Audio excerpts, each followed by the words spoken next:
All right. Thank you for joining the Know, Grow, Scale podcast. I'm your host, Laura Johns, and I'm so excited to have another lady in technology with me today. We know that usually it's the men that are making the appearance on the podcast. So Gadalia O'Brien, she is the founder and CEO of Dapple Security. And as you guys know, we talk all things MSPs, security here, cybersecurity, whatever it may be here on the podcast. So I'm really excited to dig in. Gadalia, do you mind just introducing yourself and telling us a little bit about Dapple?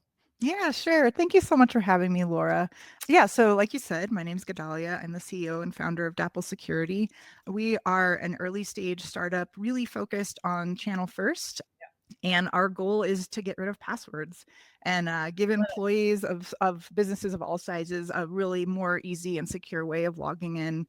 And like I said, really devoted to the channel MSPs and MSSPs. Love that. Getting rid of passwords. What a simple mission. I love it. Very easy for everyone to understand. And If only it were that easy to actually I know, do. I know. So, as a female in technology, can you just start by sharing a little bit about your journey into technology, what got you into the field, and what led you ultimately to start the business? Yeah, sure. So I'm a mathematician by training. I loved math from a very early age. That's what I went to school for, both undergrad and grad. And I really thought, oh, I'm, going to be a professor or something. But realized kind of, I think while I was in grad school that I felt this was shortly after 9/11, like I really felt a call Yeah. to do something more impactful, I guess, with my skills. And I was recruited by the National Security Agency to join as a crypto mathematician. And that's really where I think, I fell in love with the security field and this notion that my math skills could actually be used for good and to make an impact and help protect our country. So I was there for about a decade, and that was an amazing experience. And then a couple of my colleagues actually convinced me to join a startup that they had founded really early into that journey, which was a huge leap for me to go from, Sure. The government world to kind of Very the outside stable. world. Yeah. Yeah, to this startup, that had a few months of runway or something. Yeah. But I think through that, I also realized that I had, in addition to these technical skills, like all of these operating skills that really could be something that I leaned into as well. And that was a really neat experience for me. We sold that company, and this is my first time founding my own company. It was, I think, again, when I realized that I had sort of that mix of skills, it was something I always wanted to really try to test out and see if I could do this myself. But I was sort of waiting for, what is the thing that I want to do that's going to really make an impact? And I think having been a security practitioner for, at that point, it was nearly 20 years, I really was seeing no matter what sophisticated cryptography or data access controls you're using, if the wrong person just steals a login and logs right in, then none of the other stuff matters.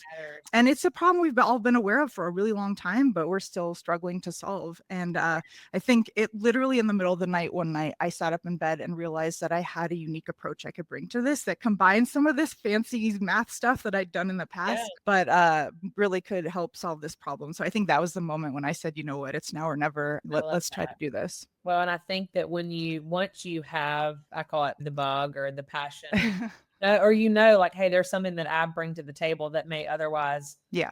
Never surface, then you almost feel like that responsibility or obligation to the world a little Absolutely. bit to do Yeah. that. So Yeah. I love that. Well, do any mentors, peers, role models come to mind when you think about your journey so far? I know that when I look back, there are a couple people that really shape how I got to where I am today. I'd love to hear if you've got anybody that comes to mind. Yeah, I love this question because it's actually been sort of an epiphany for me literally in the last couple of years. Because I definitely had some folks very early in my life, like I would say in school, particularly teachers who really like encouraged me to pursue math, and things like that, who made a big impact that I can point to. But I think after college, I honestly kind of lost that for like 15, 20 years. And I realized, I grew up in a working class family where we were kind of encouraged like not to ask for help, not to expect help, like you be independent, you do Right. everything on your own. And I really went through probably periods where I was really isolated and, feeling kind of lost in my professional career without supportive folks. And so literally in my 40s now, I realized how important it is, especially as a founder now, that I really actively seek that out. Yeah. And so really being a founder, it's just a necessity to have mentors and peers. So I would say primarily now it's other founders who have really who are either more experienced, some of them are younger, some of them are older, like they all bring something. I've kind of surrounded myself with this small circle of folks who really support me with, they commiserate, they bring humor, they bring Right. wisdom, and that I just don't think I can survive this founder journey without them. And I would be remiss if I didn't also add my co-founder. Sure. Yeah. He's someone who just really balances me every day. Yeah. And I But think yeah, not having that co-founder in my business, I've kind of missed that a good bit, because sometimes you don't want, because not every day is rainbows and butterflies, right? Some days you just want to vent, but you certainly don't want to vent to the team that you're trying to inspire. absolutely. Like it's Yeah. kind of your two-edged sword a little bit sometimes. Yeah. I Well, think I'll add to that too. Like even being a CEO, right, is a unique role because we do have so much. And I think MSPs and MSSPs, like the founders of those businesses have that same thing where like everything is really riding on your shoulders. And I think even with your co-founder, sometimes you want to isolate them from that a bit. So yeah, like I said, that's why I kind of had this realization that if I don't surround myself with some other CEOs who can kind of understand what's going on, then yeah, I'd really be lost. That's good. So what, as a woman in cybersecurity, want to talk about what unique perspective you feel as though you've already kind of mentioned, you have this unique kind of combination of the math part and then how you've, built a business as a result of it. What unique perspective do you think that women bring to leadership in cybersecurity? Because I think there's a growing volume of us, I believe, but which is exciting. Yeah, I love that too. But I've got my own take on it, but I'd love to hear what you feel we bring in the industry. Yeah, so like a couple of things there. One is we're all different, so sometimes I have a hard time like creating generalities there. Right. But a general thought that I have is that when we think about who needs cybersecurity, especially in the US, like literally anyone who has access to IT devices, Right. even just a mobile phone. And in this country, that's pretty much everybody. Right. And so if we're trying to serve that completely broad population with just one type of person creating cybersecurity solutions, then I think, bottom line is we're not going to be serving that well. So, when we think about just representing a variety of thoughts and experiences and backgrounds, to the folks who are providing cybersecurity products and services, yeah, I just think that's so necessary in order to actually know and put ourselves in the shoes of those end users. And then I guess the most important thing that I like to bring as so a different face, I guess, of a cybersecurity founder is just that representation, because we can't bring more people into the field again if we don't have representation of all kinds of faces. Right. And like just as a specific example, again, for myself, which is, that's really all I can speak to, is I like being able to show that there's more than one way to be a tech leader. As an example, for me, I have 2 teenagers. I'm super involved in their lives. So it's not an option for me to work 100-hour weeks. Right. And so I really try to lead my team by example, that you can be super efficient and work your butt off during the hours that you are working and be just as productive in less hours. Right. Yeah. Whatever. I love that. What advice would you give to maybe a young woman that is entering the space, or whether it's cybersecurity or just the broader tech space, or what would you tell maybe your 20-year-old self? Yeah. Better phrase. Well, and that's the ironic thing is I think I would say to do something better than I did, which is actually seek out those mentors and that support professionally. Everyone needs cheerleaders and examples to follow who, feel like role models that you can really kind of model yourself after. And like I said, I really think I lost that for the middle part of my career. So and it's not necessarily going to fall in your lap. It might if you're lucky, but especially if you're part of an underrepresented group, you're going to have to actively seek that out. And I can't think of anyone who, as someone, and I always feel like you need to have someone mentoring you and then someone that you're pouring into, like kind of exactly. But I can't think of anyone who, if they said, would you be willing to mentor me, that I wouldn't say, of course, too, because of course, time permitting. But I think that's, that's something we'd probably open to, but I feel the same way. And that's really like the second piece of what I would say is I would just implore other people who are in the middle yeah, or end of their career that you're taking the time to make a concerted effort to lift others right. up as well. Because yeah, it is so important. And it does end up being fulfilling. And when I do have that opportunity to mentor folks, it can be a nice just way to step away from your business for a minute Right. and think about somebody else's Right. Absolutely. problems and challenges and what they're going through. So Absolutely. yeah, there's definitely two sides to that for sure. I love that.